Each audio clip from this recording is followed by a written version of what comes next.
Good morning, or good afternoon rather. We're looking at some overcast skies for across most of the valley. In fact, a lot of us dealing with those clouds still. This is our live view in Grand Forks, looking on the gray side. Occasionally I see a flake or two fly by the camera view there. You might notice that as well.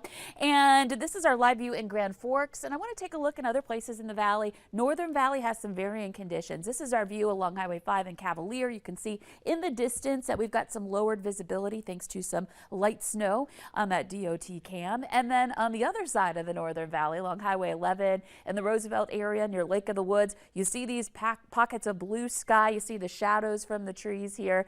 So some areas where we do have some breaks in the clouds. It's just few and far between. Most of us are on that overcast side. Here's a look at the latest satellite view. We've got our black and white visible satellite map here. Where you see movement, those are the clouds sweeping through. Where you see those darker areas, there's a little bit of shadow effect going on from the clouds over that snowpack, which is kind of cool to point out here. And then those areas to the northeast where we've got some clearing in some spots around Lake of the Woods. And then on top of that, of course, you see these areas of blue near the Mayville radar site. That's the very light snow that's being detected closer to the site. There are places where we are getting flakes where it's not necessarily showing up there. So looking at our visibility, we've got reports that are just fine in areas. We showed you that view west of Cavalier, and you can see heading toward Langdon, visibility is down less than 2 miles there. Some other areas where we've got indications that there might be a little bit of light snow. Monoman, Park Rapids, visibility is being reported at 7 miles. Same thing in Elbow Lake too. So a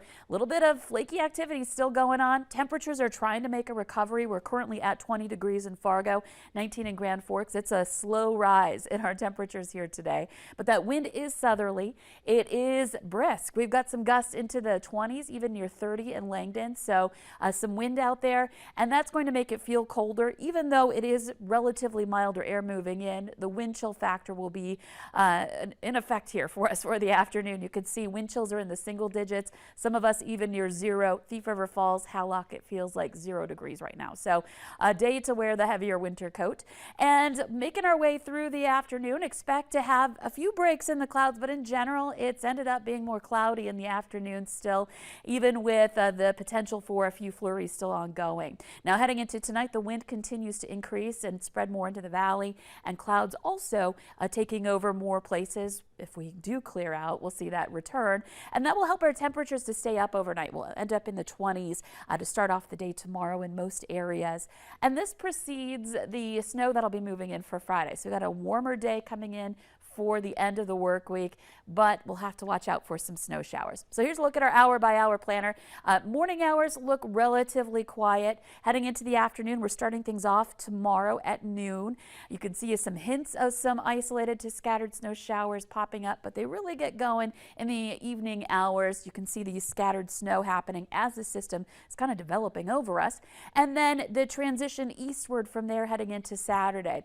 So just by nature of it, the snow will be lasting longer in our eastern viewing area, and that's why we're more likely to see the potential for a couple of inches of snow in this area once it's all said and done Saturday night. So again, a quick look at that snowfall potential map. You can see areas where we just get a light coating out west along the Red River, maybe about 1 inch, maybe 2 inches of snow, and then over to the east, a couple of inches of snow, maybe even as high as 3 or 4 over toward the Bemidji area. So we'll be watching that for tomorrow and into Saturday. You can get your latest updates tonight on Valley News Live and also on the VNL weather app. And then, of course, the cold air outbreak. The next 7 days don't look too bad, but when we expand to the 11-day planner, boy, things change in a hurry. We've got an Arctic air mass that's going to be dropping into the valley for next week. We want you to be ready for that. So here it comes, the first outbreak of the season. Oh, well, I guess it's about time. But it was inevitable. I'm always hopeful that it's never going to actually show up. We've been able to hold it off for a while. That's right. Thanks, Lisa.